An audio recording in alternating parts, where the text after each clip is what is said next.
안녕하세요. 사연에 빠지다의 DJ 민영입니다. 오늘 사연자는 가족이라면 응당 서로의 비밀을 평생 무덤까지 가지고 가서 지켜주겠다고 다짐을 했는데 살다 보니 그것도 사람 나름이라는 사실을 알아버렸다는데요. 과연 어떤 사연인지 들어보시겠습니다. 오늘도 두 가지 사연 준비되어 있는데요. 끝까지 들어주실 거죠? 그럼 바로 시작할게요. 구독과 좋아요 잊지 말고 꾹 눌러주세요. 안녕하세요. 저는 40대 여자입니다. 저는 최근 생각하고 싶지도 않은 끔찍한 일을 겪었어요. 혼자서는 도저히 견디기 힘들 정도로 너무 힘들어서 몇 달 동안 제대로 먹지도 자지도 못하고 생활했습니다. 내 인생에 어떻게 이런 일이 생길 수가 있나 매일매일을 원망하며 보내고 있던 와중 상상할 수도 없는 일이 생겨서 사연을 보내게 됐어요. 최악의 상황을 경험했으니 더는 나에게 이 이상 힘든 일은 생기지 않을 거다 장담했는데 세상이 저를 그렇게 내버려두지 않더군요. 도대체 제가 잘못한 게 뭐가 있다고 세상은 저를 벼랑 끝까지 내몰았어요. 가장 힘든 순간 힘이 되어줄 줄 알았던 가족들이 오히려 저를 더 힘들게 만들었습니다. 최악의 순간을 맞이하고 나니 이럴 줄 알았으면 애초에 이상하다 싶었을 때 결혼하지 말았어야 했는데 그런 생각이 들면서 지난 시간이 모두 다 후회됐어요. 그랬으면 지금 이 순간 이런 끔찍한 기분에 사로잡히지는 않았을 텐데 싶어서요. 저는 결혼하고 많이 변했습니다. 결혼 생활이 너를 띄듯 하루하루가 살얼음판이다 보니 성격도 생각도 결혼 전과는 180도 달라졌어요. 하도 눈치를 보다 보니 말수도 없어지고 사람이 조용조용한 성격으로 바뀌더라고요. 어릴 때는 이러지 않았어요. 사람들 앞에 나서기를 좋아하고 말도 많아서 주변에 친구도 많았습니다. 남편도 그 친구 중 하나였어요. 남편과 저는 같은 고등학교 동창입니다. 남녀 공학이라 남자아이들과 스스럼없이 친구로 지냈어요. 특히나 제가 악기를 다루는 오케스트라 동아리를 했었는데요. 그때 같이 동아리했던 친구들과 성인이 돼서도 단짝으로 지냈습니다. 그중 하나가 남편이에요. 저는 현악기였고 남편은 관악기라 학교 다닐 때는 크게 친하지 않았어요. 그러다 저랑 친한 친구였던 수혁이라는 친구가 남편이랑 단짝이라 저도 가까워지게 되었습니다. 나중에 성인이 돼서 각자 직장 생활을 하다 수혁이를 통해 다시 남편을 만나게 됐고 자주 모임을 하고 만나다 보니 자연스레 가까워져서 연애도 하고 결혼까지 하게 됐어요. 학창시절 친구다 보니 남편과 저는 친구처럼 재밌게 결혼 생활을 할 줄 알았어요. 결혼 초기에는 동갑이다 보니 자주 티격태격 하긴 했어도 금방 풀고는 했습니다. 그렇게 저와 남편은 평생 소꿉놀이 하듯 잘 살 것만 같았죠. 그런데 저희 부부에게도 문제가 하나 있었습니다. 바로 시어머니였어요. 시어머니는 성격이 유난해도 너무 유난하십니다. 만날 때마다 느끼는 건데 뭐든 자기 뜻대로 해야 직성이 풀리시더라고요. 그러다 보니 저는 시간이 지나면 지날수록 자꾸만 시어머니 눈치를 보게 됐어요. 자꾸 구박을 받다 보니 저도 모르는 사이 그렇게 되더라고요. 한 번은 그런 적이 있었어요. 결혼식을 올리고 신혼여행을 다녀온 지 일주일째 되던 주말이었어요. 신혼여행에 다녀오자마자 저나 남편이나 둘 다 출근하느라 짐 정리를 하나도 못했습니다. 그런데 하필 그날 시어머니께서 연락도 없이 불시에 집에 찾아오셨어요. 명분은 반찬을 해오셨다고 했는데 결국은 제 살림을 감시하러 오신 거죠. 새아가, 너는 결혼한 지가 언젠데 아직도 집이 이렇게 정리가 안 돼 있어? 쉬는 날이면 빈둥거리지 말고 후다닥 일어나서 정리부터 해야지. 우리 아들은 평생 지저분한 집에서는 안 살아봐서 이렇게 어질러져 있는 집에서는 못 살아. 어머머, 화장실 좀 봐. 너 화장실 청소 안 하니? 시어머니는 무슨 취조 나온 형사처럼 집안 여기저기를 마음대로 드나드시며 화장실이며 옷장을 마음대로 열어보셨어요. 저는 너무 당황해서 말문이 다 막혔습니다. 저희 친정엄마도 우리 집에 와서 그런 적이 없으신데 시어머니께서 마음대로 제 물건들을 열어보시니 얼떨떨 하더라고요. 엄마, 쉬는 날 연락도 안 하고 이렇게 아침부터 들이닥치면 어떡해요. 그리고 우리 저번 주에 신혼여행 다녀왔어. 내내 출근하느라 정리할 시간 없었어. 시어머니의 갑작스러운 방문에 당황해 어쩔 줄 모르는 저를 보곤 남편이 미안했는지 애써 어머니 앞에서 제 편을 들었어요. 근데 시어머니는 그게 또 마음에 안 들었는지 저를 보며 혀를 끌끌 찼습니다. 출근하면 하루 종일 회사에서 산다니? 퇴근하고 와서 조금씩 정리했으면 벌써 다 했을걸. 암튼 요즘 여자애들은 이렇게 살림에 살자도 모르고 시집을 온다니까. 도대체 친정에선 뭘 가르치는 건지. 나 봐라. 우리 유리는 어릴 때부터 내가 가르쳐서 지금도 못하는 게 없잖아. 유리는 어디다 내놔도 걱정이 안 된다니까. 그거야 엄마 생각이지. 유리 걔 하는 짓을 보고도 그런 말이 나와? 걔가 그러고 사는 게 엄마가 다 오냐오냐 해주니까 그러는 거라고. 우리 유리 정도로 예쁘고 괜찮은 애가 사치 좀 부리면 어때? 앞으로 있는 집에 시집 가면 되는 거지. 우리 유리는 내가 알아서 잘 시집 보낼 거니까 우리 딸 걱정은 말고 네 걱정이나 해. 아들, 아이고 냉장고 텅텅 빈 것 좀 봐라. 우리 아들 밥도 못 얻어먹고 쫄쫄 굶나 보네. 시어머니는 굳이 자리에 있지도 않는 남편 여동생 신우이 이야기까지 꺼내시며 저랑 비교하셨어요. 그러면서 냉장고 안에 뭐가 있나 하나하나 뒤지면서 가지고 왔다는 반찬을 아무데나 막 쑤셔 넣었습니다. 이거 다 우리 아들이 좋아하는 반찬들이니까 먹어보고 공부 좀 해. 내가 기껏 우리 아들 잘 키워서 보내줬으면 새아가 네가 떠받들고 살아야지. 이렇게 밥도 안 먹이면 되겠니? 시어머니는 당신이 낳아 키운 자식들에 대한 애정이 넘쳐 흘렀습니다. 물론 안 그런 부모가 어디 있겠어요. 다 자기 자식이 제일 귀하고 소중하죠. 그런데 저희 시어머니는 그 정도가 심했습니다. 제가 보기엔 남편이나 시누이나 여러 면에서 평범한데 시어머니는 항상 남들보다 잘나고 대단하다고 추켜세웠죠. 며느리인 제가 거기다 대고 뭐라고 하겠어요. 그냥 그러려니 할 수밖에 없었죠. 저희가 며칠 장을 못 봤더니 냉장고가 텅텅 비었나 봐요. 오늘 안 그래도 장 봐서 넣어놓으려고 그랬어요. 남편이 연신 제 편을 들었지만 소용없었습니다. 시어머니는 제가 영 마음에 안 드시는 것 같았어요. 저는 시어머니의 마음을 얻기 위해 부지런히 노력했습니다. 그날도 신혼여행에서 사온 명품 가방을 얼른 꺼내서 시어머니에게 보여드렸어요. 아참, 어머니 샤넬 좋아한다고 하셔서 제가 신혼여행에서 돌아오면서 면세에서 사왔어요. 어떠세요? 마음에 드세요? 남편에게 듣기로는 시어머니나 시누이 둘 다 워낙 명품을 좋아한다고 하길래 신혼여행 선물로 시어머니랑 시누이 가방을 사왔어요. 저도 사본 적 없는 샤넬이었지만 이 기회에 시어머니랑 가까워지고 싶은 마음에 저도 무리 좀 했습니다. 그런데 시어머니는 제 성의에도 영 표정이 좋지 않으셨어요. 새아기, 너 이런 거 처음 사보는구나? 아무리 샤넬이면 뭐하니? 사람마다 취향이라는 게 다 있는 건데. 아휴, 이건 영 내 취향 아니다. 꼭 무슨 짝퉁같이 생겼어. 새아가 너는 취향이 딱 명품 안 사본 티가 난다 얘. 엄마는 기껏 며느리가 비싼 돈 주고 사왔는데 말을 그렇게 해야겠어? 사람 무한하게 왜 그래 진짜. 어머머? 얘가 갑자기 엄마한테 왜 화를 내고 그래? 내 선물인데 마음에 드네 안 드네 말도 못하니? 됐어. 마음에 안 들면 그냥 내놔 환불하게. 괜한 일로 시어머니와 남편이 자꾸만 언성을 높이니 중간에서 괜히 제가 민망해서 애써 다시 바꿔드리겠다고 했어요. 그러자 시어머니는 면세에서 산 걸 뭘 또 바꾸냐고 그냥 가져간다고 하시고는 툴툴거리면서 가지고 가셨죠. 그때부터였어요. 시어머니께서는 저희 친정어머니와는 성격이며 말투며 취향까지 너무도 다르시니 제가 도저히 어머님을 종잡을 수가 없더라고요. 시어머니 비위 맞춰보려고 해도 항상 자기 할 말만 하시고 금세 화를 내시니 저도 모르게 눈치를 보게 됐습니다. 그럴 때 보면 마치 내가 뭘 잘못하기라도 했나 싶을 때가 있었어요. 사실 시어머니와는 결혼하기 전부터 그랬어요. 애초에 결혼 이야기가 처음 나왔을 때 저랑 남편이 계획했던 날짜와 결혼식장이 있었답니다. 남편이나 저나 둘 다 직장이 휴가를 쉽게 낼 수 없는 곳이라 그 날짜밖에 되지 않았어요. 그리고 저희 친정 하객들이 지방에서 오시는 분들이 많아서 터미널 근처에서 식을 올려야 했습니다. 날짜나 장소나 이미 다 상견례 때 양가 부모님과 상의가 다 끝난 부분이었어요. 물론 상견례 날도 시어머니는 저희의 의견을 썩 마음에 들어하지 않으셨지만 다른 부모님들은 저희가 원하는 대로 알아서 하라는 분위기라 그냥 그렇게 하기로 자연스럽게 넘어갔죠. 얼마 전에 우리 교회 장로님 아들 결혼식에 다녀왔는데 호텔에서 교회식으로 예배하는데 너무 경건하고 좋더라. 분위기가 너무 좋아서 신부도 예뻐 보이고. 우리도 그 호텔에서 하면 어때? 시어머니는 연신 호텔 결혼식을 이야기하셨어요. 그리고 식은 기독교식으로 올렸으면 좋겠다고 하셨죠. 호텔 너무 좋은데 가격도 너무 고가고 시간도 벌써 올해 예식은 다 마감이라 날짜 맞추기가 힘들 거예요. 그리고 친정은 불교라 기독교 예식은 좀 어려울 것 같아요. 제가 고향이 지방이다 보니 멀리서 오시는 분들이 많아서 서울 중심부까지 올라오시기엔 시간이 너무 빠듯할 것 같네요.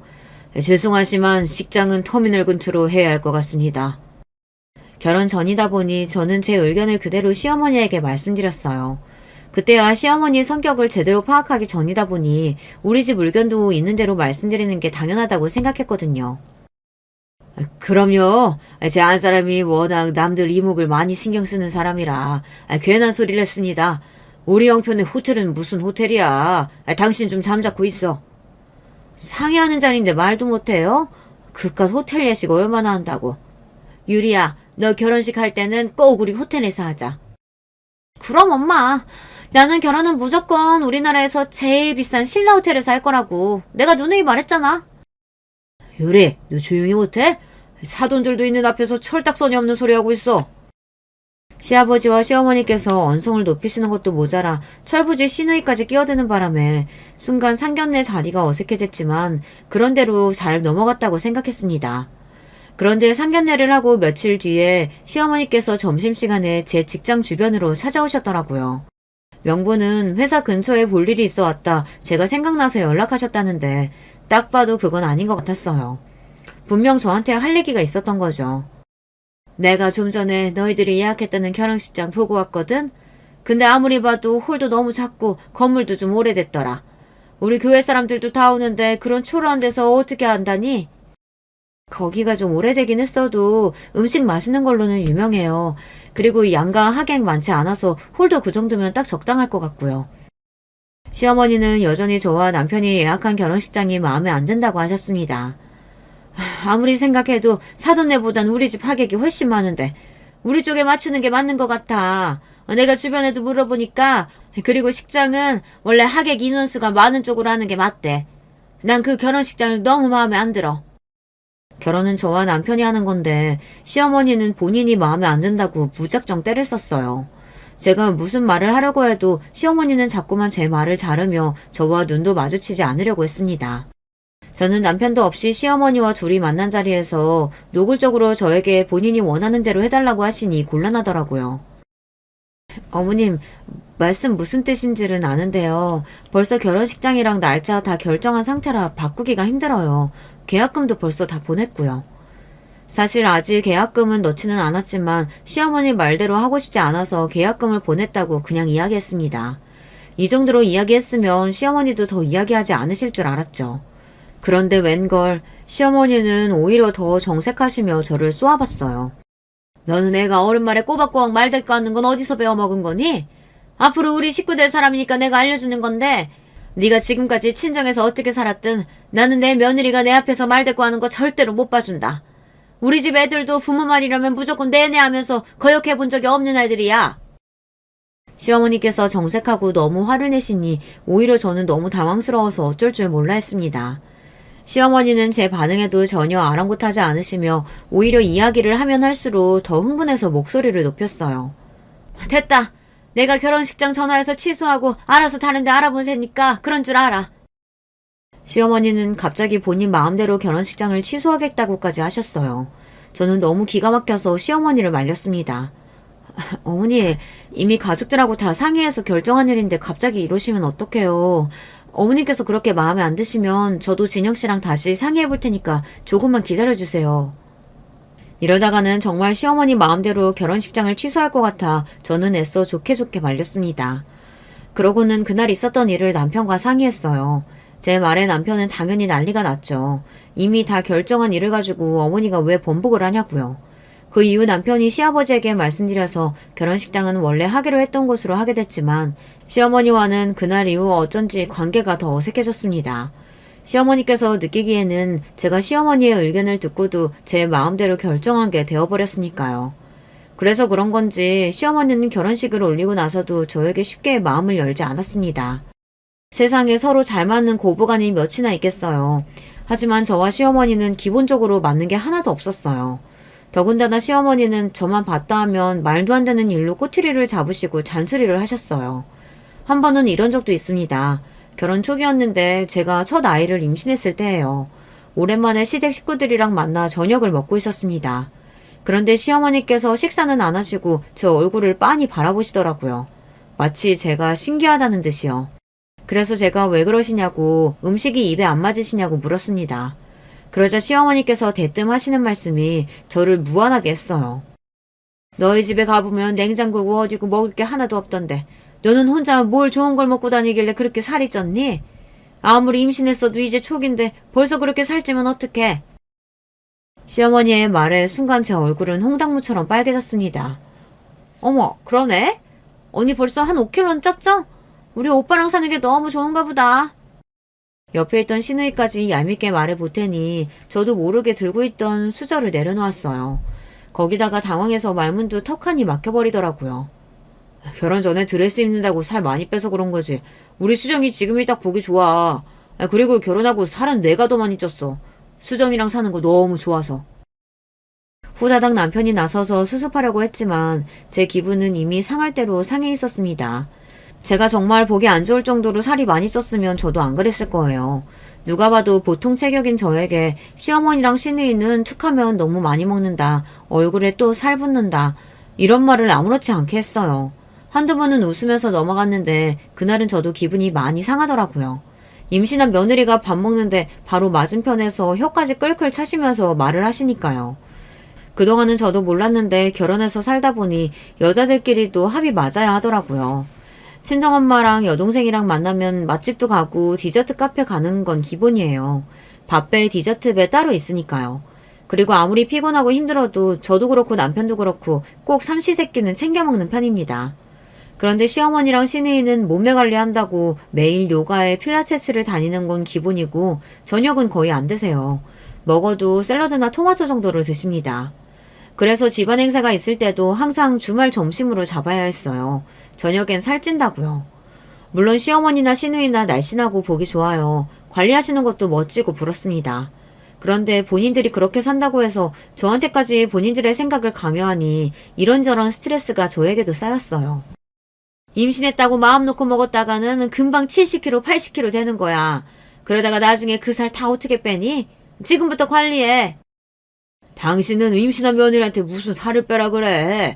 나는 여자가 괜히 관리한다고 유난 떠는 것보다 못 먹는 거 없이 잘 먹는 게 더 예쁘더라. 많이 먹어라 우리 며느리. 아이고, 당신도 날씬한 여자 좋아하니까 나랑 결혼한 거 아니야? 말은 다들 저렇게 해도 세상에 뚱뚱한 여자 좋아하는 남자는 아무도 없어. 네, 살찌면 좋을 거 없죠. 저도 먹는 거 좋아하는 것만큼 운동도 하고 그래요. 그래요, 언니. 남자들이 잘 먹는 게 예쁘다, 통통한 게 좋다, 말은 그렇게 해도 다들 날씬한 여자들 보면 눈 돌아간다니까요. 제가 지금까지 만난 남자들도 다들 명품 사달라면 안 사줘도 필라테스나 요가 한다고 하면 학원 다니라고 다 알아서 돈 주고 그랬어요. 아이, 너는 그걸 자랑이라고 말하냐? 남자들이 호구냐? 네 운동하는 돈을 왜 내줘? 오빠 같은 짠돌이는 안 내주지. 나랑 만났던 애들은 다 알아서 주던데? 시댁만 오면 앉아있는 게 민망할 정도로 불편할 때가 한두 번이 아니었어요. 시어머니와 시누이와 잘 지내고 싶어도 관심사나 사고방식이 너무 다르니 가까워지고 싶어도 영원히 가까워질 수 없을 것만 같았죠. 그러던 어느 날이었어요. 주말 저녁이었는데 시어머니께서 울고불고 하시며 남편에게 전화를 하셨어요. 저녁을 먹고 치우고 있던 제가 놀라서 무슨 일이냐고 물었더니 남편도 잘은 모르겠다는데 무슨 일이 있는지 시어머니께서 우시면서 지금 당장 우리 집으로 오겠다고 하셨답니다. 저는 또 무슨 일인가 놀라서 시어머니를 기다리고 있었는데 정말 시어머니께서 눈물로 범벅이 된 얼굴로 집에 오셨어요. 거기다가 묵직한 캐리어까지 들고 오셨더라고요. 그러시더니 하시는 말씀이 당장 시아버지와 이혼하겠답니다. 내가 자존심 상해서 더는 너희 아버지랑 못 살겠어.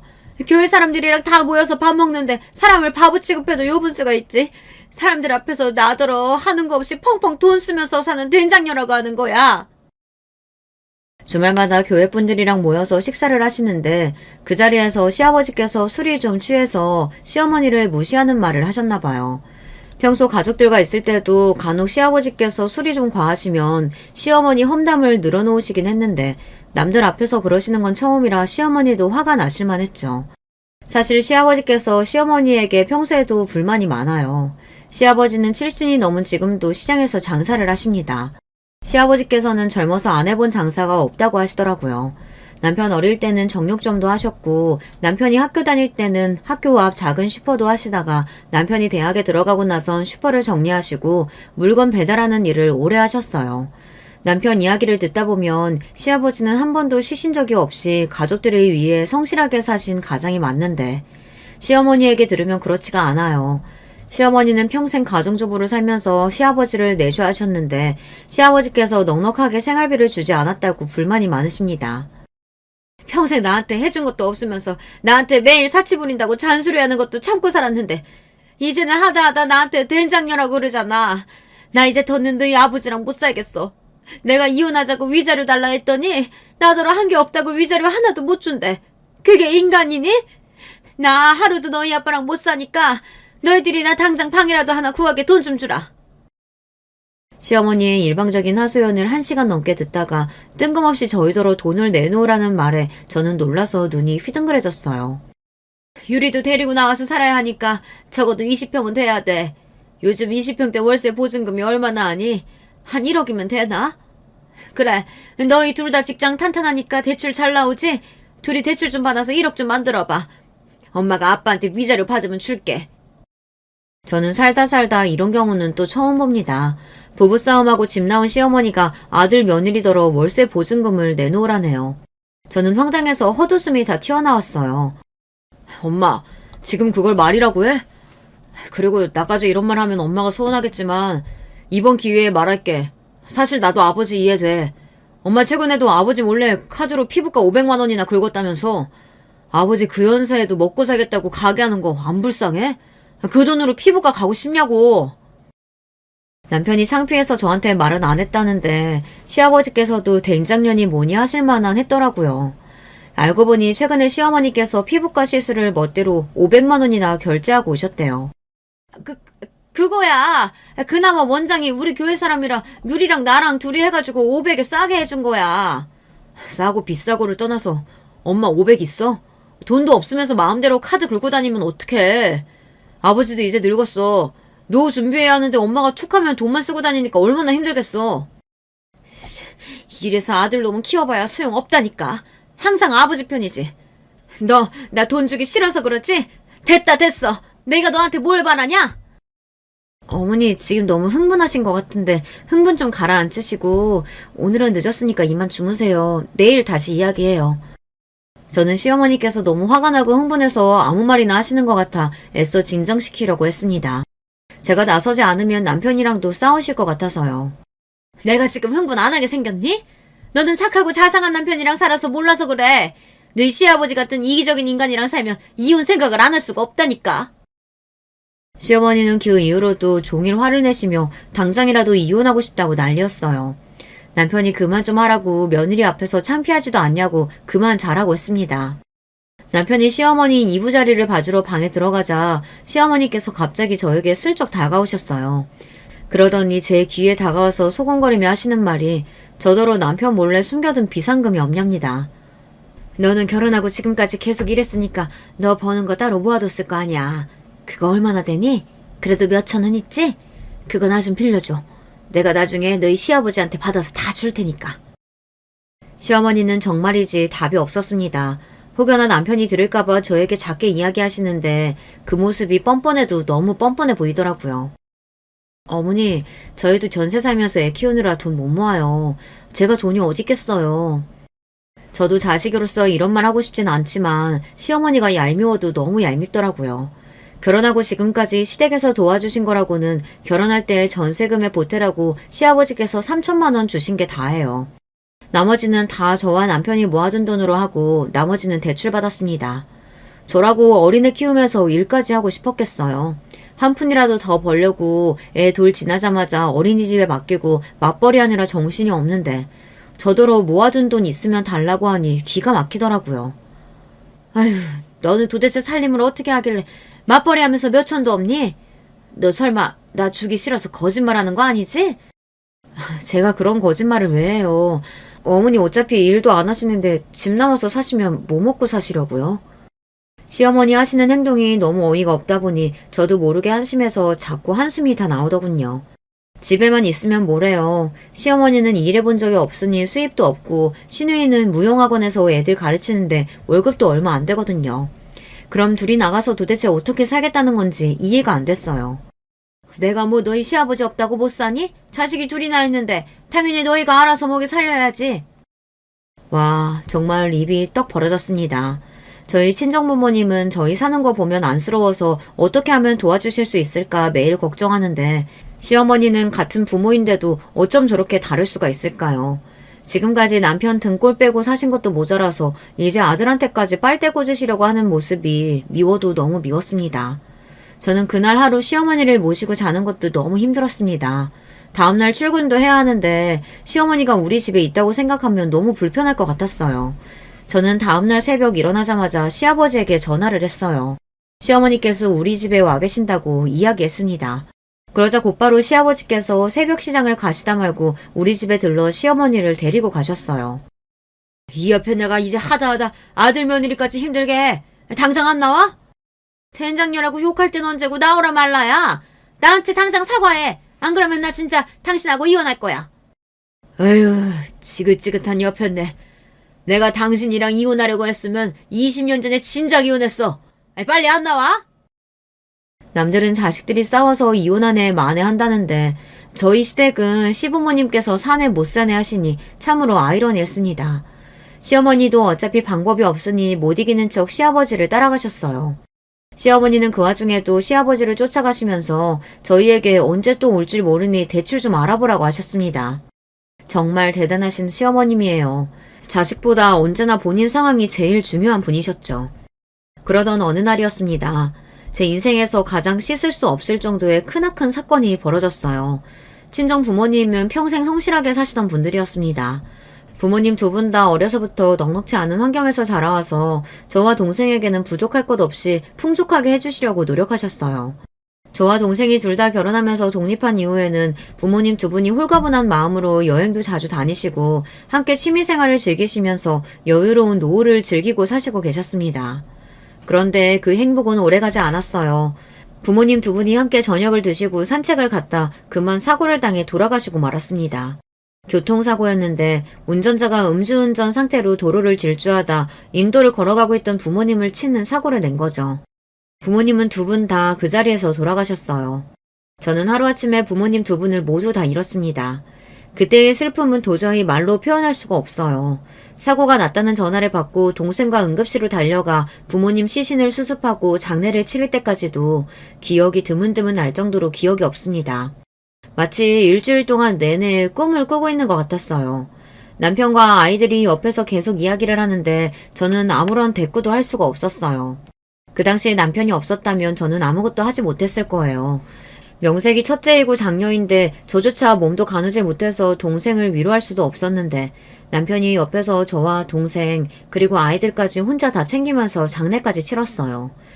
남편에게 미안해서라도 제가 정신을 차려야 하는데 생각지도 못한 순간에 부모님 두 분을 다 잃고 나니 한동안은 말을 하는 것도 힘들 정도로 몸에 힘이 들어가질 않더라고요. 그로부터 반년은 아무것도 안 하고 집에만 있었습니다. 회사까지 그만두고 집에서 아이와 남편하고만 있었어요. 그때는 정말 사람도 만나기 싫고 아무것도 하기가 싫더라고요. 아이와 남편이 제 걱정을 많이 하는 게 느껴져서 점차 괜찮아지는 척 연기는 했지만 마음만은 하루에도 12번씩 가슴이 철렁하고 내려앉았어요. 부모님을 떠올리기만 해도 갑자기 눈물이 왈칵 쏟아지고 눈앞이 까마득해지기도 했어요. 그러던 중 제가 반년 만에 집 밖으로 나오게 된 계기가 있었어요. 시댁에 생각지도 못한 일이 생겼습니다. 신우이가 결혼하겠다고 상견례를 한다고 하더라고요. 저야 몸도 마음도 힘든 시기였지만 신우이에게는 축하할 일이 생긴 거니 저는 애써 기운 차리고 신우이를 축하해주기로 했어요. 그런데 신우이가 상견례를 하기 전에 저와 남편에게 결혼할 사람을 먼저 소개하고 싶다며 자리를 만들었더라고요. 저는 아직 사람을 만나기 어려운 상태이긴 했지만 신우이의 제안을 거절하기는 어려워서 신우이의 말대로 남편과 먼저 신우이와 결혼할 사람을 만나기로 했습니다. 저와 남편은 아이를 시댁에 맡기고 신우이와 약속한 장소로 나갔습니다. 그런데 그 자리에서 저와 남편은 너무 놀라고 말았어요. 글쎄 신우이가 결혼하겠다고 소개한 상대가 저와 남편 둘 다 아는 사람이더라고요. 바로 저와 남편의 고등학교 동창인 친구 수혁이었어요. 저와 남편과 함께 고등학교 시절 내내 함께 동아리했던 친구요. 저와 남편은 신기하면서도 이 상황이 놀라웠습니다. 결혼 전에 셋이 자주 보기는 했었는데 저희가 결혼하고 애 낳고 나서는 각자 살기 바빠서 몇 년 동안 못 보고 살았거든요. 그런데 어느새 수혁이와 신우이가 만나서 연애를 하고 있었다고 하니 저희는 신기할 따름이었습니다. 와 대박! 이게 도대체 무슨 일이야? 둘이 언제부터 만나고 있던 거야? 사실 네 동생이라 그 전부터 알고 있긴 했었는데 본격적으로 만나기 시작한 건 얼마 안 됐어. 어머, 사귀고 있었으면 진작 말을 했어야지. 어떻게 결혼 이야기 나올 때까지 비밀로 할 수가 있니? 둘 다 너무 앙큼하다. 나도 너희한테 빨리 이야기하고 싶었지. 근데 너희 부모님 일도 있고 한데 그런 이야기가 미안하더라고. 수혁이와 신우이는 서로 알고만 지내다가 얼마 전에 우연히 만나게 돼서 연애를 시작했다고 하더라고요. 그런데 저희 부모님 사고와 저와 남편이 어느 때보다 힘든 시기를 보내고 있던 터라 둘이 사귀고 있다는 말을 하기가 어려웠다네요. 그랬구나. 하긴 그때 이야기했으면 정신없어서 제대로 축하도 못 해줬을 거야. 정말 정말 축하해. 둘이 잘 어울려. 아, 나도 뭐 축하하긴 한데 수혁이 너 진짜 내 동생 감당 가능하겠냐? 얘 내 동생이지만 낭비벽 장난 아닌데. 절대 반품 안 되니까 나중에 후회하지 마라. 오빠는 무슨 그런 소리래. 수혁이 오빠가 진짠 줄 알겠다. 식사 자리에서야 수혁이와 신우이에게 축하한다고 결혼해서도 잘 살라고 이야기했지만 사실 저나 남편이나 걱정되기는 했습니다. 수혁이는 고등학교 때부터 봐온 친구예요. 수혁이는 뭐 하나 빠지는 게 없는 엄친아로 학교에서도 유명했어요. 학교 다닐 때부터 공부도 잘하고 운동도 잘했어요. 거기다가 집안까지 좋아서 애가 부족한 게 없었어요. 학교 다닐 때부터 인기도 많아서 소개해달라는 여자친구들도 많았습니다. 그런 친구가 저희 신우이의 남편이 된다는 게 축하할 일이긴 했지만 제 친구 수혁이를 생각하면 잘된 일인지 모르겠습니다. 수혁이에 비해 신우이는 부족한 게 많아요. 수혁이 앞에서는 대충 농담식으로 넘어가긴 했지만 사실 신우이가 시어머니랑 똑같아서 사치도 심하고 낭비벽도 있습니다. 그 전에 만났던 남자들하고도 다 그 점 때문에 헤어졌어요. 저는 이런저런 생각이 없었지만 남편에게 말하면 그래도 본인 동생이니 기분 나빠할 것 같아 말을 못하겠더라고요. 그렇게 마음이 찜찜한 상태로 며칠 뒤 수혁이와 신우이는 상견례를 했습니다. 상견례 자리에서 만난 시어머니는 아주 입이 찢어질 것처럼 신이 나셨더라고요.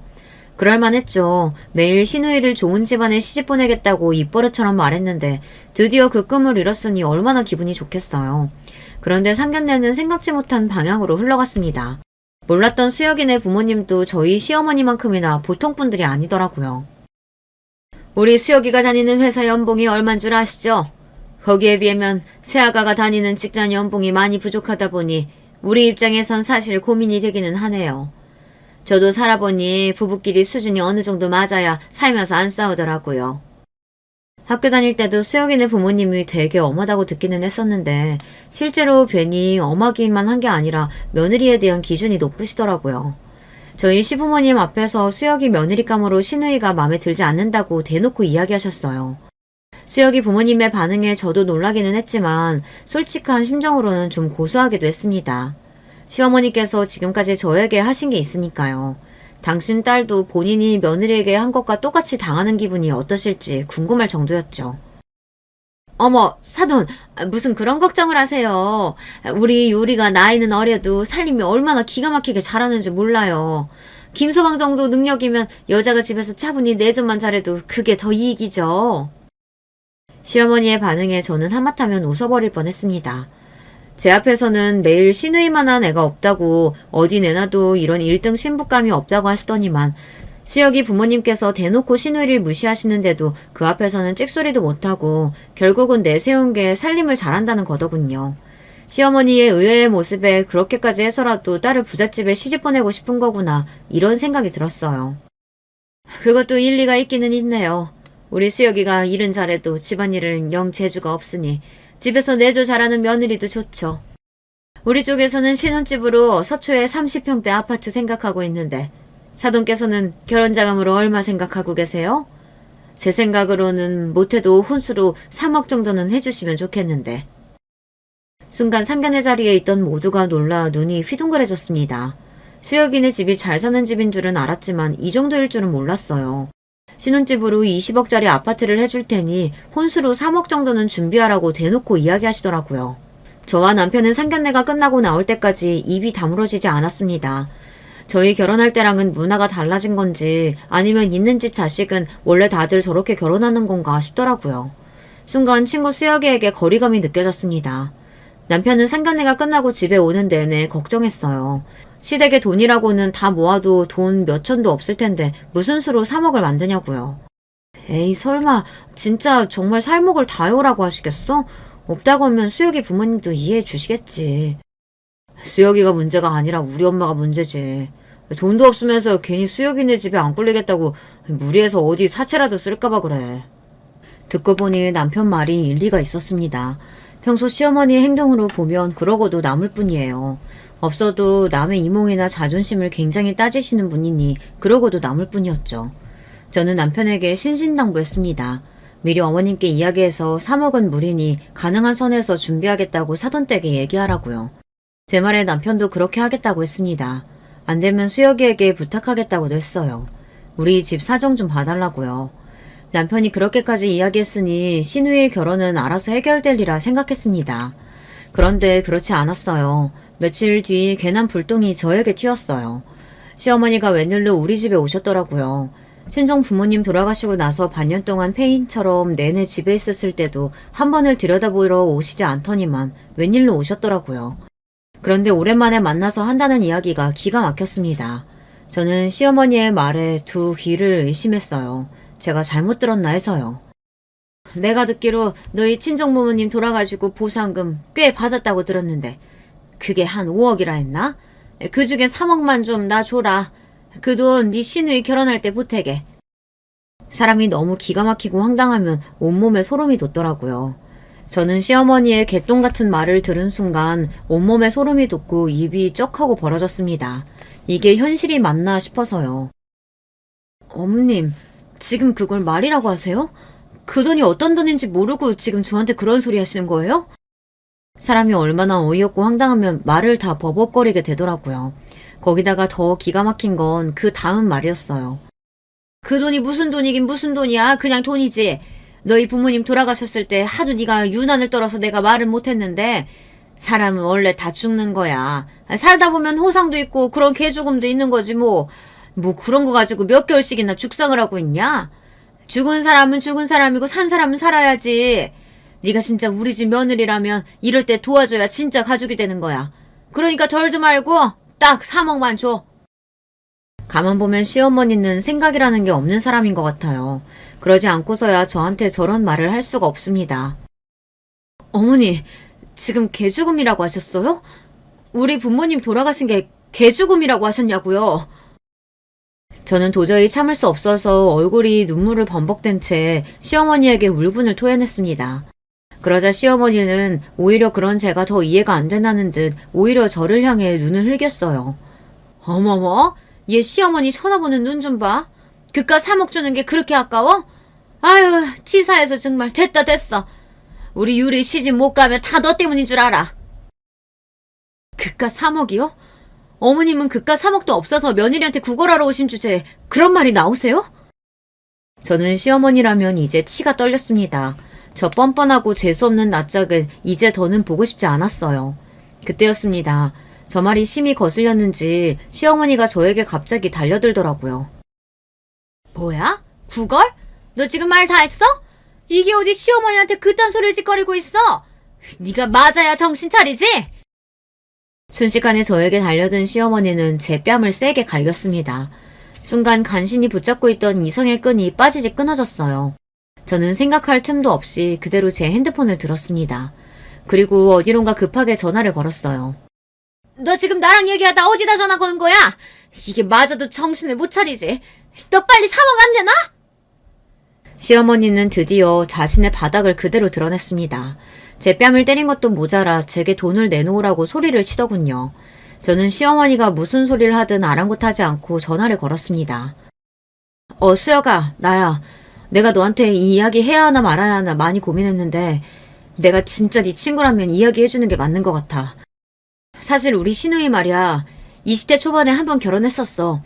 식도 올리고 반년 넘게 같이 살다가 남자가 시누이 돈 쓰는 거에 질려서 헤어지자고 해서 헤어졌는데 혼인신고는 안 했다고 마치 결혼한 적 없는 사람인 것처럼 처녀행세하고 살더라. 그랬습니다. 시누이에게는 지난 10년 동안 숨기고 있던 비밀이 있었어요. 10년 전에 못 모를 때 외국 여행 중 만난 남자와 둘이 좋아서 식을 올렸어요. 시어머니는 그 결혼을 반대했었는데 시누이가 우겨서 양가 가족들만 모아놓고 식을 올렸습니다. 그런데 같이 산 지 반년도 안 되어서 남자가 도저히 시누이랑 못 살겠다고 원래 본인이 살던 나라로 돌아갔어요. 이유는 뻔했죠. 시누이가 일도 안 하고 집에서 펑펑 놀면서 한 달에 카드값을 몇백씩 써대니 감당이 안 됐던 거예요. 그때도 기가 막혔던 게 시어머니와 시누이는 혼인신고도 안 하고 살았으니 마치 아무 일도 없었던 것처럼 사람들 앞에서 처녀 행세를 하더라고요. 시누이는 그 이후에도 몇 번 연애를 했었는데 남자를 만날 때마다 그 일에 대해서 일절 이야기를 안 하더라고요. 그때는 저도 저와 상관없는 일이니 굳이 나서지 않았어요. 하지만 이제는 아닙니다. 시어머니라는 사람을 도저히 봐줄 수가 없어요. 저야 어쩔 수 없이 남편과 자식 보면서 살고는 있지만 수혁이까지 이런 악의 구렁텅이에 빠지게 둘 수는 없었습니다. 너 설마 지금 김서방한테 전화한 거야? 너 미쳤어? 제가 수혁이에게 모든 진실을 다 말하고 나자 시어머니는 노발대발 난리가 났습니다. 제 핸드폰을 뺏으려고 저에게 달려들었어요. 저는 시어머니 하는 짓이 너무 꼴보기 싫어서 제 핸드폰을 높이 들며 시어머니를 밀어버렸습니다. 그런데 그때였어요. 핸드폰 너머로 수혁이가 저에게 만나서 이야기를 나누자고 했습니다. 저도 웬만하면 시누이가 수혁이와 결혼하게 그냥 두려고 했어요. 결혼이라는 게 둘이 좋아서 하는 일인데 제가 아무리 친구라도 참견하는 게 맞지 않는 것 같아서요. 하지만 시어머니께서 하다 이제 절대 넘지 말아야 할 선까지 넘어버리시니 바보처럼 가만히 참고 있을 수가 없었습니다. 저는 곧바로 수혁이를 만나 제가 아는 시누이의 이야기를 다 했어요. 그리고 며칠 뒤 시누이와 수혁이는 파혼했습니다. 당연히 시댁은 완전히 뒤집어졌고 저를 죽이네 살리네 난리가 났습니다. 저는 시어머니 시누이의 연락을 일절 받지 않았어요. 그리고 남편에게 최후의 결정에 통보를 했습니다. 나 지난 10년 동안 참을 만큼 참고 살았어. 근데 이제 더는 아니야. 시어머니하고 연 끊고 살 거니까 이런 나 이해 못하면 당신하고도 이혼할 거야. 당신이 선택해. 남편과 이혼하겠다는 말은 진심은 아니었지만 어쩔 수 없었어요. 앞으로도 남편과 가정을 이끌어가기 위해서는 시어머니와의 인연을 끊어야만 제가 살 수 있으니까요. 남편은 제 말에 한숨을 크게 내쉬었지만 시어머니께서 저에게 저지른 만행을 알고 있으니 더 말은 안 하더라고요. 당신 말 이해해. 하지만 난 당신이랑 이혼 못해. 그렇다고 나는 우리 어머니랑 천륜인데 끊고 살 수는 없잖아. 남편은 극단적인 상황에 많이 힘들어했습니다. 그리고 얼마 뒤 추석에는 남편만 시댁에 갔어요.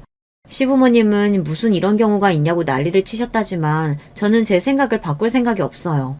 절대 앞으로도 평생 시어머니를 볼 생각이 없습니다. 시누이도 마찬가지고요. 그로부터 1년이 다 되어가네요. 저는 지난 1년 동안 시댁과는 인연을 끊은 채 잘 살고 있습니다. 시댁에 무슨 일이 있으면 남편만 가요. 남편이 애들이라도 데리고 갔다 오겠다고 하지만 애들도 제가 할머니를 싫어한다는 걸 알다 보니 안 가겠다고 하더라고요. 남편도 이제는 적응이 돼서 차라리 저 없이 혼자 가는 게 편하답니다. 시어머니고 시누이고 이상한 소리를 해도 본인은 한 귀로 흘려버리면 그만이라고요. 하지만 시아버지께서는 종종 연락이 오세요.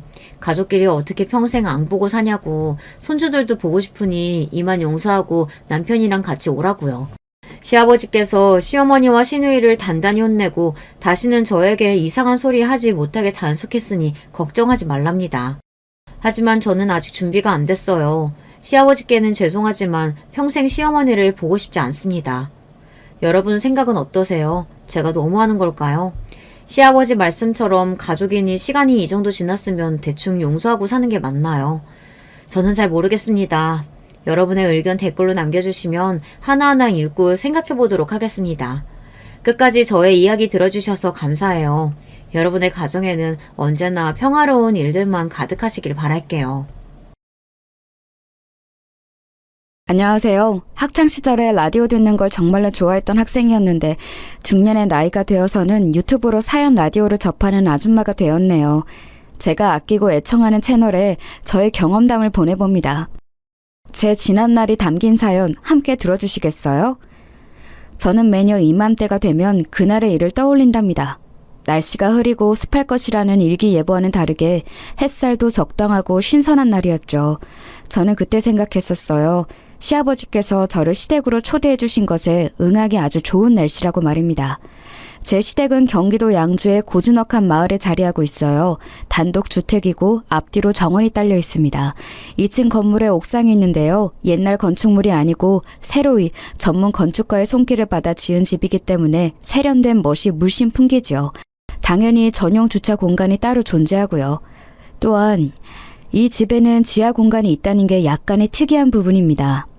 저에게 있어서 시댁은 내 인생이 성공했다는 증표나 다름없었습니다. 가끔 시댁에 들릴 때마다 이런 감상이 들곤 했었어요. 와, 내가 이런 시댁을 둔 사람이라니. 내가 이런 집에서 사는 사람들의 며느리인 거야. 이 정도면 TV에 나오는 잘 사는 부잣집들의 수준에 근접하지 않을까? 내가 이런 정도의 집안에 시집을 왔다니. 정말 멋지다. 내 인생 정말 성공했구나. 왠지 부끄럽고 민망하지만 저는 진심으로 그런 감상을 품고 있었답니다. 뿌듯했고 보람찼어요. 시댁에 방문할 때면 제가 마치 TV나 영화에 나오는 중요한 인물이 된 것 같아서 묘한 고향감에 휩싸였죠. 그날도 저는 시아버지의 초대를 받아 시댁에 들르게 된 것을 무척 기쁘게 생각하고 있었습니다. 제가 점차 식물에 관심이 생겼고 특히 허브 종류에 많은 호기심이 생긴 뒤였는데요. 그런 저를 아시고서 시아버지께서는 한 번 시간을 내서 시댁에서 키우고 있는 각종 식물 화분들을 저에게 소개해 주시고 몇 개는 골라서 내어주실 거라고 말씀하신 바가 있었어요. 그러다가 마침 시아버지의 지인분께서 예쁘고 싱싱한 허브 몇 가지를 선물로 시댁에 놓고 가셨다는데요. 그렇게 된 김에 시아버지께서 얼른 저에게 그런 걸 보여주시고 또 몇 개를 추려서 주시고자 저를 시댁으로 따로 불러주신 것이었죠. 시어머니께서는 그때 마침 교회분들하고 멀리 여수의 바닷가 여행을 2박 3일 일정으로 가신 참이었어요. 그래서 시아버지께서는 저에게 초대라는 표현을 쓰시면서 편하고 재미있는 시간을 보내자고 해주셨습니다. 얼마나 반가운 마음을 안고 시댁에 도착했었는지 몰라요. 불과 몇 분 뒤에 엄청난 상황을 맞닥뜨릴 줄도 모르고 저는 환하게 웃으며 저를 맞아주시는 시아버지와 인사를 나눴습니다. 아버님, 일기예보에서는 오늘 날씨가 안 좋을 거라더니 전혀 아니네요. 햇살도 적당해서 오는 길에 풍경 보기가 너무 좋았어요. 간단히 아침 겸 점심을 먹고 나왔더니 바깥 풍경을 보며 오는 동안 저절로 향 좋은 커피나 차 같은 게 생각나지 뭔가요? 저희 잠깐 티타임 가져요. 그런데 점심은 이미 드셨죠? 티타임? 그거 좋지. 뱃속에 뭔가 딱히 든 게 없어서 커피는 좀 부담스럽고. 꽃잎차나 한 잔 마셨으면 좋겠구나. 네? 혹시 아버님 아직 식사 전이세요? 이미 점심때가 꽤나 지났는데요. 어머님이 안 계셔서 식사 잘 못하고 계신 거예요? 그런 건 아니고 원래 아까 밥을 챙겨 먹으려고 했는데 예상치 못한 일이 생겨버리는 바람에 그러지를 못했구나. 때를 놓쳤더니 별로 입맛도 안 돌아. 네 말 맞다나 그냥 티타임이나 갖자. 가볍게 한 잔 마시고 나서 뒤뜰에 있는 화분들부터 보러 가자꾸나. 네, 그렇게 할게요. 꽃잎차는 저번에 보니까 어머니께서 종류를 꽤 늘리셨던데 뭐가 괜찮을지 제가 우선 살펴보고 우리도록 할게요. 괜찮으시죠? 그렇게 해라. 나는 잠깐 2층 테라스 소파에 가서 앉아있으마. 밖에 바람이 솔솔 부는 것 같은데 바람이나 쐬면서 심신을 다스리고 있으련다. 뒷짐을 지고 2층으로 올라가시는 시아버지를 보며 제가 고개를 연속해서 갸웃갸웃 거렸습니다. 왠지 시아버지께서 기운이 착 가라앉아 보이셨거든요. 바로 전날에 통화를 할 때까지만 해도 그리고 출발하기 전에 문자를 짧게 주고받았을 때에도 별다른 이상 징후는 포착한 바가 없었어요. 그런데 어딘가 가라앉아 보이는 시아버지의 안색하며 뭔가 수심이 짙으신 듯 바람을 쐬겠다고 하시는 것까지 왠지 이상했어요. 그냥 느낌이라는 게 그랬어요. 묘한 예감이 들었다고나 할까요? 저는 시어머니께서 정리해 놓으신 꽃잎차들을 살펴보다가 은은한 향이 나는 한 가지를 골라냈고 전용 다도 용기를 찾기 시작했어요. 이것에 딱 걸맞은 용품이 있었다는 게 떠올랐거든요. 살림은 죄다 어머니께서 혼자 도맡아 하시고 그도 아니면 도우미 이모님께서 종종 하시니까 나는 뭐가 어디에 있는지 정확히 위치를 아는 게 없네. 이제 보니까 어머니께서 늘 부엌에 계셨고 나는 잡일만 거들어 왔구나. 찾는 게 금방 눈에 안 들어와서 꽤 헤매게 되는 동안 자연스레 그런 생각이 들더라고요. 한숨을 내쉬던 저는 무의식적으로 부엌 옆 공간으로 발걸음을 옮겼다가 약간 이상한 소음을 듣게 되었어요. 아주 어렴풋이 제 귓가에 닿은 소음은 언뜻 사람 목소리 같기도 하고 헷갈렸습니다. 아주 찰나에 들었던 거라서 저는 별로 신경을 안 쓰려고 했어요. 그런데 또다시 미묘한 어떤 소음이 들려오는 거예요. 이제는 아예 무시를 할 수가 없어져서 저는 그 소리가 들려왔던 방향대로 가보았어요. 그랬더니 저는 어느새 지하실로 내려가는 계단 앞에 서 있었죠. 집에는 당연히 저와 시아버지 두 사람뿐이었기 때문에 저는 설마 저 아래에 누가 있다거나 하는 가정은 쉽사리 하지 않았습니다. 그냥 별 생각 없이 이쯤에서 뭔가 소리가 나지 않았나 하면서 앞에 서봤던 거예요. 그렇기에 저는 순전히 장난스럽게 아주 가볍게 계단 아래를 향해 이런 혼잣말을 했던 것이고요. 저기요, 아무도 없는 거 맞죠? 아무도 안 계시면 저는 이만 가볼게요. 차를 맛있게 우려해서요. 장난처럼 혼자 뱉어보았던 혼잣말. 그러나 발길을 돌린 저의 뒤편에서 작지만 분명한 음성이 대답으로 들려왔습니다. 여기에요. 지금 여기에 사람 있어요. 제발 살려주세요. 순간적으로 몸에 소름이 쫙 돋더라고요. 제가 너무 놀라서 일단 휴대폰부터 찾아서 손에 얼른 쥐었습니다. 그리고 시아버지께 우선 말씀을 드려볼까 이런 고민을 하다가 안쪽에서 다시 목소리가 들려오길래 일단은 계단을 먼저 내려가 봤어요. 참고로 시댁의 지하실은 아주 옛날에 쓰던 그릇들이나 빈 항아리 그런 것들이 주로 보관되어 있는 그런 공간이었는데요. 지하실로 내려가며 3평 정도 되는 꽤 널찍한 공간이 우선 있었고 문이 하나 있었는데 그 안에는 주로 오래오래 두고 먹는 식재료 같은 게 자리하고 있었습니다. 저도 시댁에 방문할 때마다 매번 지하실에 내려가 본 게 아니었기 때문에 사실 어떤 공간인지 잘 알지 못했어요. 그렇기에 반쯤은 낯설고 두려운 심정을 안고 지하실로 내려갔던 거예요. 그리고 굳게 닫혀있는 성인 여성의 표준 신장인 저보다도 높이가 조금 낮은 문 너머에서 음성이 들려오고 있었다는 것을 알고는 놀라서 기절할 뻔했습니다. 그리고 잠시 후에는 거기서 더욱 놀라고 말았죠. 진짜 심장이 멎는 줄 알았어요. 설마 형님? 지금 앞에 계신 거 형님 맞으시죠? 분명히 형님 목소리였어요. 형님 저 좀 살려주세요. 얼른 여기서 꺼내주세요. 무서워서 미칠 것 같아요. 동서? 세상에. 이게 무슨 일이야. 지금 그 안에 동서가 있다고? 이건 창고니까 당연히 밖에서 잠그는 문인데 그 안에 동서가 어쩌다가 갇힌 거야? 어머나 미쳤어. 이게 지금 무슨 상황이야. 지금 놀라고만 계실 때가 아니에요. 빨리 저를 꺼내주기나 해주세요. 형님, 저 여기에 1분이라도 더 못 있겠다고요. 이러다가 정신병 걸릴 것 같아요. 당연히 그래야지. 내 정신 좀 봐. 얼른 이 잠근 장치부터 풀어볼게. 근데 모양이 희한하게 생겨서 바로 풀지는 못할 것 같으니까 잠시만 기다려줘. 저 인내심 별로 없거든요. 원래도 인내심이 없는 편인데 지금은 더 없어진 상태예요. 그러니까 제발 좀 빨리 어떻게든 문 좀 열어보세요. 못하시겠으면 그냥 119에 신고나 해주시든가요. 잠깐만. 나 지금 이거 푸는 법을 알아낸 것 같아. 곧 열릴 테니까 잠깐만 기다려봐. 근데 동서 지금 여기 얼마나 있던 거야? 대체 어쩌다가 갇힌 거고? 동서가 여기 있는데 아버님께서는 왜 이 사실을 모르셨지? 하여간 별 희한한 일이 다 있네. 난해한 잠근 장치와 씨름을 하며 그렇게 중얼거렸던 저는 문득 어느 가정 한 가지에 생각이 다다르고 말았고 그 순간 손을 덜덜 떨면서 뒤를 돌아봤어요. 그러자 제 뒤편에는 시아버지께서 서 계셨습니다. 무표정한 얼굴로 말이에요. 간접등 2개만 켜져 있는 지하실에서 가만히 서 계시는 시아버지를 일대일로 마주하자 저도 모르게 긴장 어린 마른 침에 삼켜졌어요. 어느새 문 안쪽의 동서는 조용해져 있었습니다. 제가 잠근 장치에 집중하면서 혼잣말을 하는 사이 동서는 이쪽으로 다가온 시아버지의 발소리를 들었던 거예요. 시아버지께서 앞에 오신 걸 알아차리자 조용해진 동서, 그리고 바깥에서 잠기는 문 안에 갇혀있던 동서. 동서는 면허가 없어서 택시를 애용했으니 집 밖에 차가 없었다는 건 그렇다 치고 신발장에 동서의 신발마저 없었죠.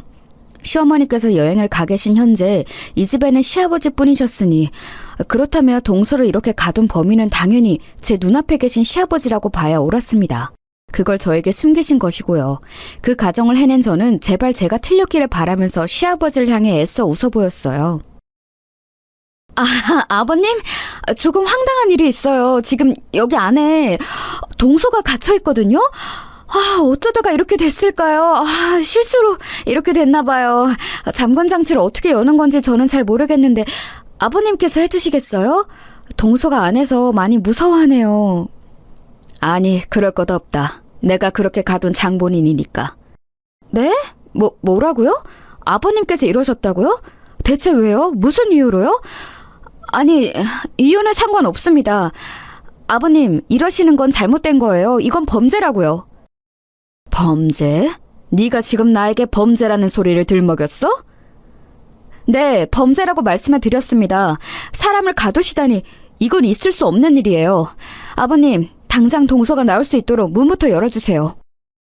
내가 그러지 않겠다고 하면 싫다고 한다면 너는 어쩔 셈이냐? 네? 아버님 진짜 왜 이러세요? 왜 사람을 이렇게 놀래키시고 또 당황시키세요? 만약에 아버님께서 그렇게 나오시면 저는 당연히 경찰에 신고할 수밖에 없어요. 저는 세차게 뛰는 심장을 아는 채로 말씀을 드렸고 그 다음에 저에게 돌아온 건 거센 손찌검이었습니다. 지하실에는 짝 소리가 크게 울렸어요. 시아버지의 손이 제 뺨을 스치고 나자 저는 후끈거리는 뺨이며 어지러운 머리를 느끼는 동안 이 상황이 마치 꿈처럼 여겨졌던 것 같아요. 너무 현실성이 없었기 때문에 꿈이라는 생각이 들었죠. 그리고 이렇게 되기까지 정말로 저는 꿈 같은 과정을 지나온 바가 있었습니다. 제가 왜 시댁에 발을 들이며 선망에 가득 찬 반응들을 보였었는가 하면 제 자신이 그와는 아주 동떨어진 환경에서 자랐기 때문이에요. 제가 아주 어렸을 때 아빠가 돌아가셨어요. 교통사고라는 정도로만 어렸을 때는 알았는데 크고 나니까 엄마께서 저에게 알려주시더라고요. 그건 그냥 교통사고가 아니라 뺑소니 사고였다고요. 알고 나자 세상이 원망스러웠습니다.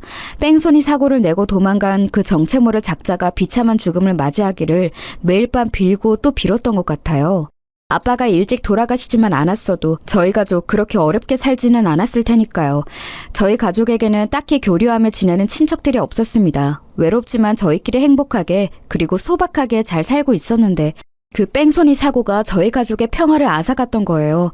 엄마는 그 이후로 저희 자매를 먹여 살리기 위해 고군분투하며 이런 일 저런 일 다 병행하시다가 어느 날 청소일을 하시던 목욕탕에서 현기증을 일으켜 쓰러지시는 바람에 관절을 크게 다치셨습니다. 저희가 돈이 있기를 하나요? 아니면 무슨 빽이 있기를 하나요? 아프면 아픈 대로 다치면 다친 대로 큰일 나고야 마는 게 당시 저희 처지였어요. 엄마는 제때 적절한 치료를 받지 못하셨고 결국은 그 이후로 다리를 살짝 절게 되셨으며 극심한 허리 통증에 시달리며 살게 되셨습니다. 당연히 이를 구하시는 것에 큰 제약이 생겼죠. 야, 너는 너무 걱정할 것 없어. 내가 열심히 해서 돈 벌 거고 취직 잘해서 너 대학까지 다 보내고 그렇게 할 거야. 너는 나만 믿고 따라오면 돼. 알았지? 엄마가 그렇게 되셨을 때 언니는 중학생이었습니다. 중학교 3학년이었고 가장의 역할을 앞으로 하기 위해 그럴 생각으로 고등학교를 인문계 진학을 포기해버렸어요. 언니는 학교 수업이 끝나면 식당으로 달려가서 아르바이트를 했습니다. 곱창을 파는 곳이었어요. 언니, 팔에 또 그 자국은 뭐야? 또 상처난 거야? 이번에도 혹시 저번처럼 손님 볶음밥 볶아주다가 뜨거운 불판에 데인 거야? 화상 입은 것 같은데. 별거 아니야. 별로 아프지도 않고 이런 것쯤은 시간만 지나면 다 낫게 되어 있어. 그래도 오늘은 지난번처럼 손님들 볶음밥 볶아주다가 실수로 밥을 반 이상 테이블로 날려버리는 실수는 안 했다. 그건 언니 실수라기보다는 어쩔 수 없는 일이라고 내가 말했잖아. 일하다가 보면 그럴 수도 있는 거지.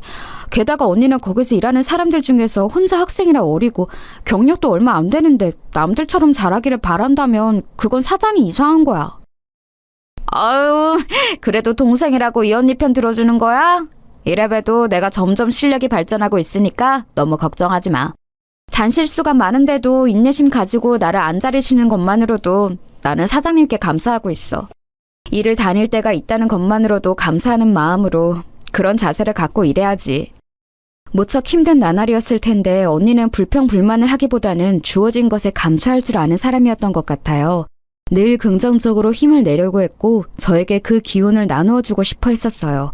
언니하고 저는 성향이 미묘하게 다른 자매였습니다.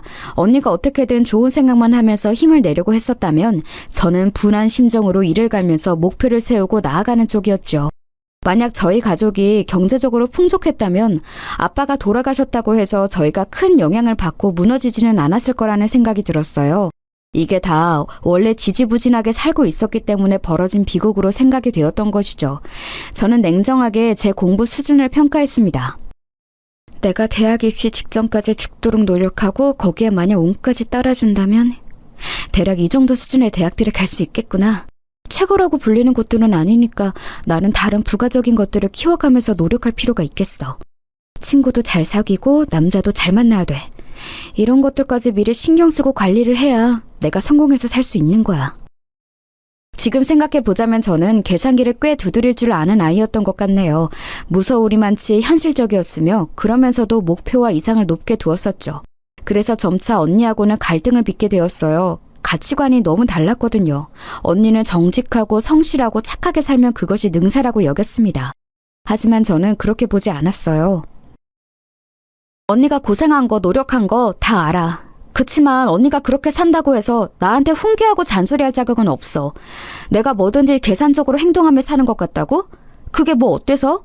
내 눈에는 손해보면서 살더라도 더불어 같이 사는 게 좋다고 여기는 언니가 특이하고 이상하게 보여. 아빠를 억울하게 잃었고 엄마가 고생만 하다가 저렇게 됐는데 언니는 세상을 어떻게 동화처럼 바라볼 수가 있어? 어느 날 언니와 감정적으로 싸우던 와중에 저는 모진 소리까지 뱉고 말았죠. 그러자 언니가 상처받은 눈빛으로 절 쳐다봤는데 저는 사과하지 않았어요. 그때부터 서서히 자매 관계가 멀어지기 시작했었죠. 저는 죽도록 노력해서 제 선에서 한계치라고 할 수 있는 대학에 입학하는 데 성공했고 그때부터 친구들을 철저히 고르며 사귀었어요. 제 미래에 도움이 될 만한 애들하고만 어울려 다녔죠. 저희 집이 가난한 거 웬만한 애들은 다 몰랐어요. 제가 일부러 사치에 관심 없고 검소한 걸 좋아하는 사람인 척 늘 그렇게 연기를 했으니까요. 정보를 잘 얻어서 저는 좋은 회사까지 들어가는데 성공했습니다. 언니는 이때 사람 좋고 착하지만 집안은 정말 가난한 형부를 만나서 결혼을 전제로 연애 중이었죠. 엄마가 허리 통증으로 결국 수술을 받으시게 됐는데 그 비용 거의 다 제가 부담했습니다. 좋은 회사에 다니며 돈 관리를 철저히 했기에 가능했죠. 저는 그때도 생각했어요. 언니보다 제가 잘났고 제가 옳은 것이고 더 성공한 인생이라고요. 이제 보니까 그런 생각에 사로잡혀서 집착하고 있었던 것도 같네요. 저는 어느새 남들이 인정할 만큼 성공한 인생이 아니면 실패한 것이라고까지 생각하고 있었습니다. 각고의 노력 끝에 저는 집안 좋은 남자를 만났고 결혼하는 것까지 성공했어요. 제가 집안 배경은 무척 부족했지만 학벌이 제법 괜찮았고 학점 관리가 수준급이었고 무엇보다 좋은 회사에 재직 중이었기 때문에 명함을 들이밀 수 있었습니다. 잘 사는 집안 며느리 자리에 들이미는 명함이었죠. 엄마는 제가 너무 차이나는 집안과 결혼하는 거 아니냐고 걱정하셨는데 제가 기가 막혀 했습니다. 엄마, 이제 다 같이 팔자 펴는 일만 남았는데 웬 헛소리를 하는 거예요? 잠자코 계세요. 괜히 일 그르치지 마시고요. 저는 무조건 기회를 놓칠 수 없다는 생각뿐이었죠. 결혼을 하는 것에만 혈안이 되어 있었거든요. 참고로 남편은 3남매 중 둘째입니다. 첫째인 신우이는 이름되면 대부분이 알 법한 기업의 며느리로 시집을 갔어요. 남편은 유학파 출신으로 자기 회사를 창업해서 운영 중이었고요. 시동생은 대기업에 재직 중이었습니다. 시아버지께서 워낙 집안이 좋으셔서 온 가족들이 옛날부터 많이 누리고 배우고 그러면서 살아온 모양이었어요. 그런데 특이한 점이라면 시어머니께서 시아버지의 재혼 상대이셨다는 건데요. 시어머니께서는 평범하디 평범한 집안에서 나고 자라셨고 집안의 장녀라서 식구들을 챙기다 보니까 결혼을 못하고 나이만 꽤 드신 채로 서비스 직종에 종사하고 계시다가 매장에 손님으로 오셨던 시아버지를 만나게 돼서 재혼까지 하신 거라고 했어요. 참고로 남편의 생모께서는 막내인 시동생이 갓 20살이 됐을 때 심장마비로 돌아가셨다고 했습니다.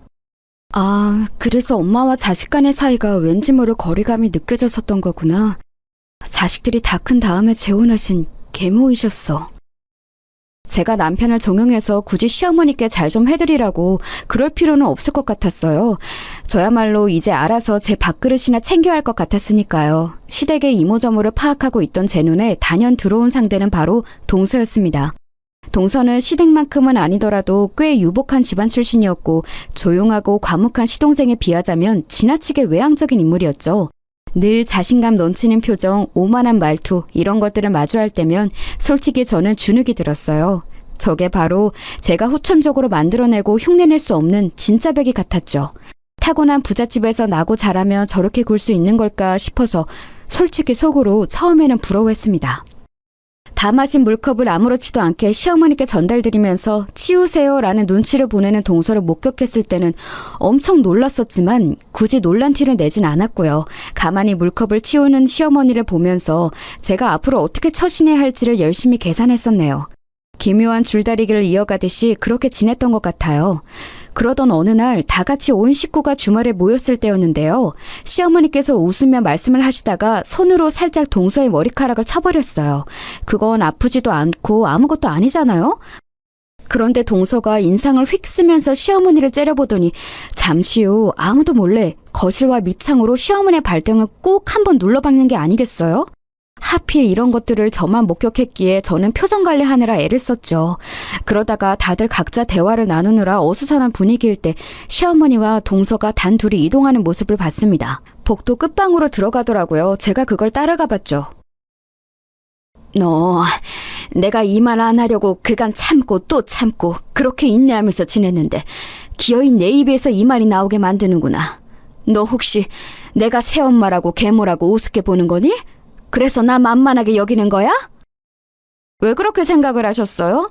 저는 전혀 어머님을 그렇게 여긴 적 없는데요? 착각하신 거예요. 어머님 스스로가 계모라는 사실 때문에 열등감 품고 계셔서 지금 이러시는 거 아닌가 모르겠네요. 집안도 변변치 않으시니 열등감 품으실 요소는 많죠. 들려온 대화 내용에 제가 깜짝 놀라서 얼른 손으로 입부터 틀어막았어요. 자취의 숨소리를 들켰다간 안 될 것 같았거든요. 무엇보다 저는 이 현장을 더 엿듣고 싶다는 마음이 있었죠. 그래서 숨을 숙인 채 문에 귀를 아예 바짝 갖다 대고 대화를 계속 엿들었습니다. 네가 되도 않게 말장난을 치면서 오리발을 내미는구나. 끝을 모르고 어른 앞에서 이렇듯 맹랑하게 구는 거 고쳤으면 해. 아버님 앞에서는 적당히 조절 잘하니까 너무 걱정하지 마세요. 제가 알아서 합니다. 뭐라고? 네가 이러고도 나를 무시하는 게 아니라고 당당히 굴 수 있는 거니? 아, 진짜. 왜 자꾸 피곤하게 구세요? 젊은 며느리가 당돌하게 좀 굴 수도 있는 것 같지고 어머님 같은 여자끼리 너무 꽉 막히게 구시는 거 아니에요? 제가 말씀 좀 공손하게 안 드린 것 말고 또 어머님께 뭘 그렇게 잘못을 했나요? 저야말로 어머님께 제가 왜 밉보였는지 그게 참 의문이네요. 저를 싫어하셔서 일부러 안 좋게 색안경 쓰고 바라보시는 거 아닌지요? 지금도 이것 봐! 너는 전혀 나를 공경하지 않고 있어. 네가 뭘 그렇게 잘못을 했냐고? 네 가슴에 손을 얹고 생각을 해봐라. 너는 항상 네 친정 쪽으로만 내 아들을 끌어갔지. 이걸 네가 아니라고 말할 수 있을까? 주말이든 언제든 친정이 우선이고 네 시댁은 항상 후순위로 두었잖아. 결혼할 때 시댁에서 지원받고 돈 받고 이런 것들은 잘만 받아놓고서 신혼여행 가서는 전화 한 통도 안 했었지. 명절에는 아프다는 핑계 대면서 내 아들만 항상 먼저 여기로 보내고 너는 지각하기 일쑤였어. 그러면서 늘 사과는 내가 아니라 내 남편에게만 하더구나.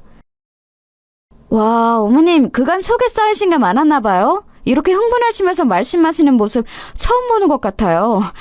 그간 인자하게 미소만 지을 줄 아는 부처님이신 줄 알았는데 제가 잘못 생각하고 있었네요. 그런데 어머님 이렇게 속내 털어놓으시고 저한테 불만 말씀하시는 거 다 좋아요. 다 좋은데요. 그걸 왜 저한테만 말씀하시는 거예요? 네? 아들 며느리 부부가 똑같이 잘못을 했는데 그걸 왜 아들이 아니라 며느리인 저한테만 뭐라고 하시냐고요. 내 아들은 회사만 잘 다닐 줄 알지 다른 건 깊게 생각도 잘 못하고 이런저런 계산도 안 넣는 얘야. 내가 잘 알아. 항상 그런가 보다 하면서 사는 스타일이야. 네가 항상 옆에서 큰 소리 내고 행동 이렇게 하라고 지시하면서 의견 내고 사주하고 이런 것들 내가 모를 줄 알았니? 우리가 그런 걸 다 몰라서 가만히 있어 온 줄 알아? 그렇다고 쳐요. 그런데 그것에 넘어간 아들이 너무 무른 거 아닌가요? 물러터진 바보 불효자를 혼내셔야지 왜 며느리만 혼내세요? 이거 너무 불공평하네요. 아무래도 저를 싫어하시기 때문에 색안경 쓰시고 꼬투리 잡으시고 싶어서 어머니께서 혈안이 되신 거라는 그런 저희 생각이 점점 더 확고해지네요. 네가 아주 간사하게 입을 놀리는 것에만 도가 텄구나. 그런 식으로 결국은 나에게 화살을 돌리는 거야. 어머님, 제가 지금 무슨 틀린 말씀을 드린 건가요? 저는 맞는 말씀만 드린 거예요. 아니라고 생각하시면 그냥 따박따박 반박을 하시면 될 것 가지고 굳이 제 탓으로 마무리를 지으시려는 건 다름 아닌 어머님이시라고요. 아, 진짜 왜 저한테만 이러신담? 아, 혹시 아들에게는 직접 이런 말씀 못 하시는 게 진짜 엄마가 아니라서 그러시는 건가요? 생모가 아니라 계모니까? 그러면 제가 또 어느 정도는 참작을 해서 이해를 해드릴게요. 동서가 사람 속을 완전히 뒤집어 놓기로 작정을 한 모양인지 깔깔거리면서 엄청 크게 웃음을 터뜨렸어요. 단지 엿두고 있는 것뿐인데도 제 심장이 다 쿵쿵거렸고 속이 막 울렁거리는 감각이 들었습니다. 당사자인 시어머니께서는 심경이 어떠셨을까요? 비웃음을 늘어놓고 나서 신나게 웃고 난 동서가 이런 소리를 덧붙였습니다. 아, 이제 자연스레 이해가 되셨겠다. 그쵸? 이해? 이해라니 그건 또 뭐하는 말장난이야? 어머님 아들이 왜 효도를 1순위로 올리지 않고 제 말을 그렇게나 잘 따르는지 이해가 되셨겠다 이 말씀이에요. 낳아준 진짜 엄마가 아니니까 당연히 그런 계모보다는 사랑하는 아내를 더 위하며 따르고 싶은 심리가 아닐까요? 어떻게 내 앞에서 그런 말을 이 못돼 처먹은 거 너 이러는 건 내 아들이 내 남편이 속속들이 알고 나서도 너를 옹호해 줄 것 같아? 아이고 어머님 그러다 순 넘어가시겠어요. 눈에 힘 좀 푸시고 신호흡 좀 하시고 네? 건강 생각하셔야죠. 자식 며느리들에게 나중에 간병을 기대하시면 곤란하니까요. 미리미리 건강 관리를 부탁드립니다. 아 그리고 어머님 아들, 어머님 남편 앞에서 제가 알아서 잘할 테니까 하여간 걱정하지 마시고요. 그냥 얌전히 하던 집안일이나 계속 하세요. 가만히 조용히 그렇게 있는 게 어머님한테는 최고로 잘 어울려요. 아셨죠? 동서가 그렇게 말하자 풀썩 주저앉는 소리가 문 너머에서 들려왔어요. 시어머니께서 다리에 힘이 풀려 주저앉으신 모양이었습니다. 그러자 동서는 코웃음을 치며 부축을 해드릴 용의 따위는 전혀 없는지 문 쪽으로 걸음을 옮기더군요. 발소리가 가까워지는 것에 저는 얼른 문에서 멀어지려다가 동서의 마지막 말까지 들었어요. 아, 참고로 굳이 저하고 이런 대화를 나눴다는 거 아무한테도 주둥이 안 나불대셨으면 좋겠어요. 이건 어머님을 위해서 드리는 조언이기도 해요. 작은 며느리한테 이런 취급을 받는 시어머니라니. 그거야말로 스스로의 위신을 깎아먹고 계모라서 고작 이것밖에 안 된다고 다른 사람들에게 광고하는 꼴밖에 더 되겠어요? 안 그래요? 말을 함부로 하는 것에도 정도가 있지. 정말이지 동서가 해도 해도 너무하다는 생각이 그제서야 들었습니다. 주먹을 불끈 쥐었던 저는 그러나 동서가 문을 열어젖히자 재빠른 속도로 기둥 뒤에 몸을 숨기고 말았어요. 동서는 반대편으로 곧장 걸어가는 바람에 저를 보지 못하였죠. 저는 스스로 내가 지금 왜 숨었을까 이런 생각이 들어서 혼란스러웠습니다. 자괴감 같은 게 들었죠. 방금 들어버린 엄청난 대화의 여파로 가슴이 진정 안 되는 가운데 저는 소리 안 나게 걸음을 옮겼어요. 시어머니의 상태를 살펴보지 않고 현장을 몰래 벗어나는 것에만 급급했다는 것 자체가 제가 동서를 피한 이유를 알려주고 있었습니다. 저는 시어머니의 편에 서서 동서와 대치를 하고 싶지 않았던 거예요. 그럴 용기 따위는 없었던 것이죠. 속으로 어차피 나는 상관없어 이런 비겁한 생각이나 하면서 아무것도 엿듣지 않은 사람처럼 행동했습니다. 그러나 그날 집으로 돌아가던 차 안에서 문득 사이드 미러로 쳐다보다가 깨달았어요. 동서가 나오느라 그 문이 열려져 있었단 사실을 말입니다. 그 사이로 시어머니께서 제가 지나가는 모습을 보셨을지 마셨을지 그건 알 수가 없었어요. 저는 뒤도 돌아보지 않고 발소리를 죽여서 멀어지는 것에만 집중하고 있었으니까요. 열려있던 문을 간과했던 것, 그 쓰라린 실수 때문에 한동안 저는 가슴을 졸여야만 했습니다. 캥기더라고요. 왠지 그날 제가 목격당했을 것 같다는 짐작이 들어서 시어머니를 똑바로 쳐다보기가 어려워졌어요. 하지만 사람이라는 건 적응의 동물이자 망각의 동물이더라고요. 며칠이 지나자 몇 주가 지나도록 시어머니께서 어떠한 낌새도 보이시지 않자 저는 안심을 해버렸습니다. 그날 시어머니께서는 저를 못 보신 게 분명했죠. 그렇게 믿었었는데 아니었다는 걸 저는 알게 된 거예요. 시아버지께 얻어맞은 뺨이 후끈거리는 것을 느끼며 저는 호통을 들었습니다. 너 역시 마찬가지다. 너는 네 시어미가 일방적으로 모욕적인 말을 듣고 있는 현장에 있었음에도 모른 척하였지. 그리고 영영 입을 다물어 버렸어. 네 시어머니가 느꼈을 아픔, 고통, 수치심 이런 것을 너는 다 외면해 버렸던 거야. 아버님, 그날 일을 말씀하시는 것 같은데 그때는 제가 정말 경황이 없어서 자리를 뜨고 말았습니다. 아무한테도 알리지 않는 게 어쩌면 어머님을 도와드리는 것일 수도 있다고 생각해서 잠자코 지냈습니다. 죄송해요. 글쎄다. 네가 지금 그 변명을 진심으로 늘어놓는 것인지 아닌지 잘난 새치어를 놀리는 것에 도같은 네 동서, 내 작은 며느리를 생각하자면 너 역시도 온갖 가식만 부리고 있을 가능성을 배제할 수 없지. 아버님, 그러시다면 설마 동서를 교육시키려고 저기에 가두신 건가요? 아무리 그래도 사람을 저기에 가둬두시다니. 동서가 언제부터 저기에 있었나요? 오늘 아침부터다. 지난번에 왔을 때 흘리고 간 물건을 찾겠다며 불쑥 들이닥쳤지. 멋대로 찾아보게 두었더니 작은 애가 슬쩍 어디로 향했던 줄 아냐? 바로 여기야. 여기서 자기가 흘린 걸 찾느라 두리번거리더구나. 정신없이 바닥을 살피고 있길래 내가 나타나서 이걸 보여주며 말했지. 시아버지는 그렇게 말씀하시면서 바지 주머니를 뒤적거려 작은 물건 하나를 꺼내 드셨어요. 어둑한 곳에서도 약간의 빛을 받자 반짝거리는 그것은 동서의 귀걸이 한 짝이었습니다. 액세서리를 좋아하는 동서가 유독 아끼는 귀걸이라는 것을 저조차도 알고 있었어요. 저걸 귀에 달고 있을 때면 꼭 일부러 손코를 한 번씩을 쳐다보면서 귀걸이 자랑을 하고는 했었으니까요. 희귀한 보석에 달려있는 제품이라고 했습니다. 그런데 그걸 동서가 굳이 이런 지하실에 흘렸었다는 게 의문이었을 때 시아버지께서 동서 앞에 나타나 뱉으셨다는 말씀에 제가 기절할 듯 놀라고 말았습니다. 이걸 찾고 있는 거냐? 네가 네 시어미를 저 좁은 공간에 가둬두고 잠금 장치를 몰래 잠근 후에 도망치느라 흘리고 말았던 이 귀걸이를 다시 찾으러 온 거냐? 동서에게 뱉었던 말씀을 그대로 재현하신 시아버지의 말씀을 듣고 저는 곧장 동서가 있는 쪽을 바라봤습니다. 굳게 닫혀있는 문 너머에서 동서의 떨리는 숨소리가 들려왔어요. 동서가 시어머니를 저기에 가뒀었다니 가히 충격적인 이야기였습니다. 동서, 지금 아버님께서 하신 말씀 정말 사실이야? 동서가 어머님을 거기에 가뒀어? 언제? 왜? 어쩌다가?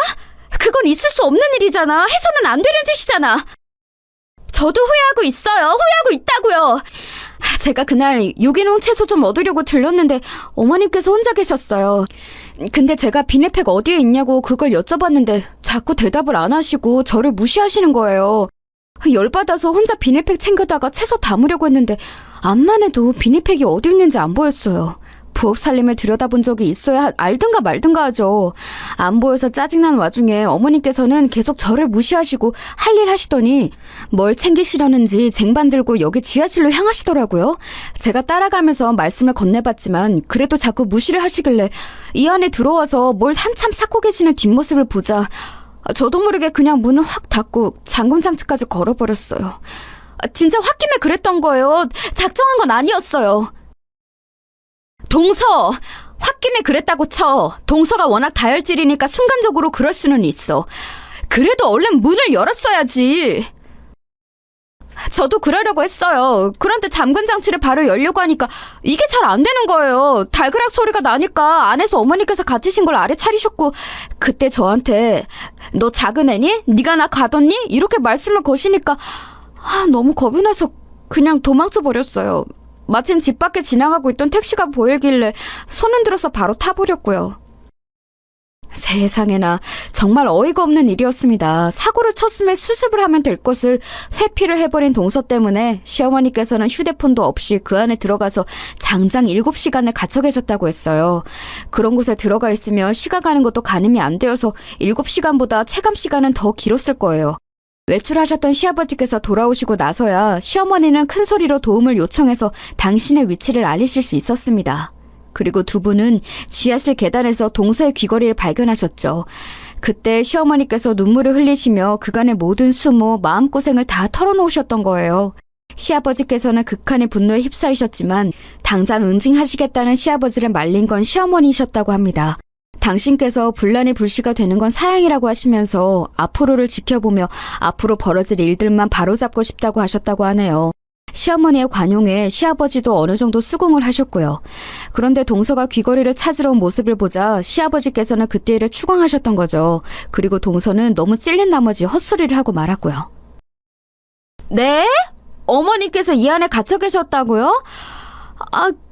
글쎄요. 제가 무의식적으로 저기 잠근 장치를 걸었었나 안 걸었었나 그건 확실히 잘 모르겠는데 다른 것도 아니고 집에 있는 지하실이니까 그래도 어머니께서 많이 무서워하지는 않으셨을 거예요. 그렇죠?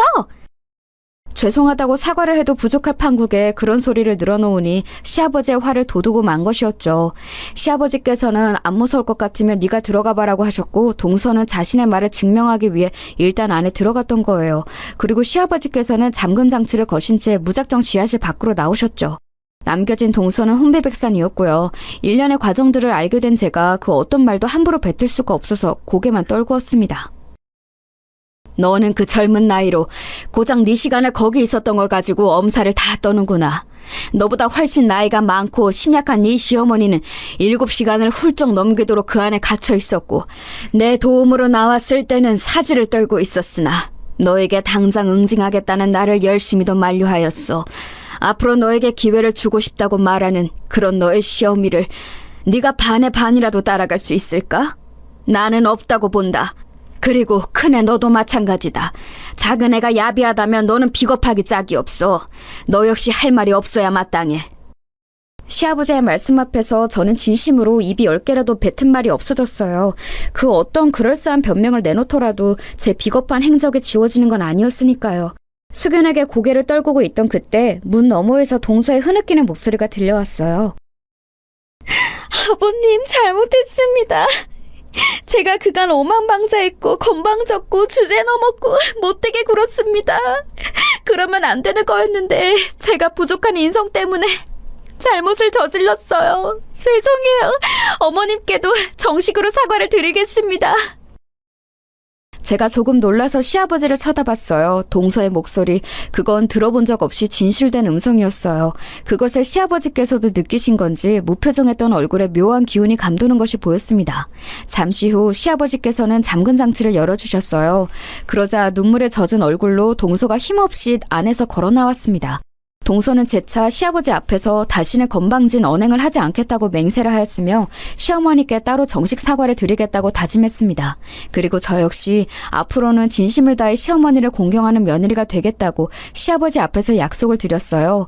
사죄를 하는 며느리들을 두고 시아버지께서는 깊은 한숨을 내쉬셨습니다. 너희들의 잘못이기에 앞서서 내 아들들의 잘못이지. 이 불효자 놈들 정신 똑바로 안 차리면 이제 국물도 없다. 전 재산을 사회에 기부하는 한이 있더라도 그것들에게는 한 푼도 내 돈을 물려주지 않겠다고 선언을 해버리는 수밖에. 제가 화들짝 놀랐는데 제 옆에서 동서는 놀라다 못해 거의 실신할 지경으로 보였어요. 저는 그때 알았죠.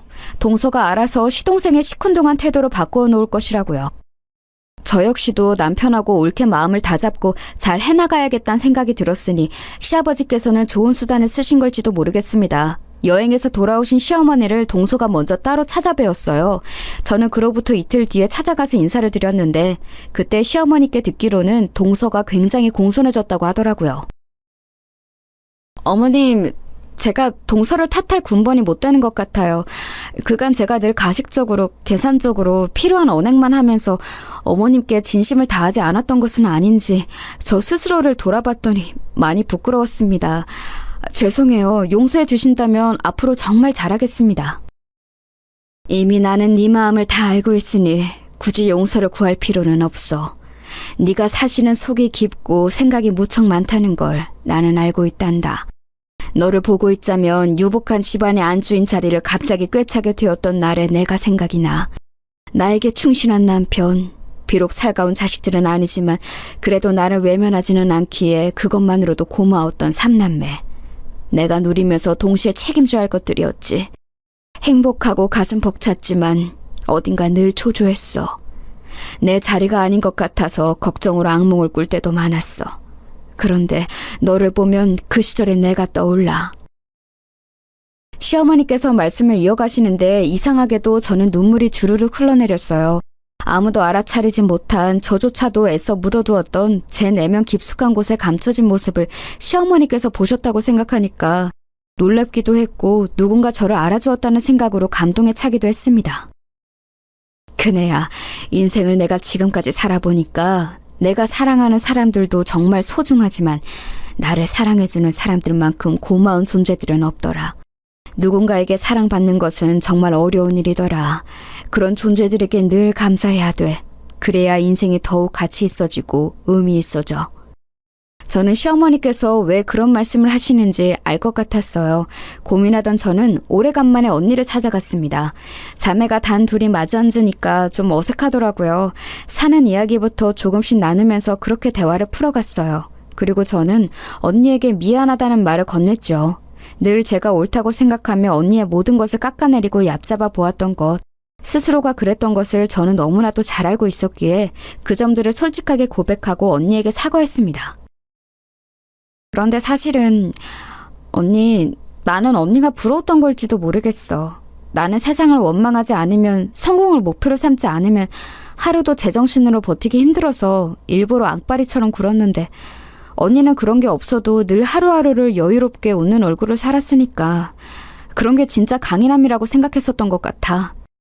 그래서 나는 어쩌면 언니한테 질투가 나서 더욱 모진 말을 뱉었었나 봐.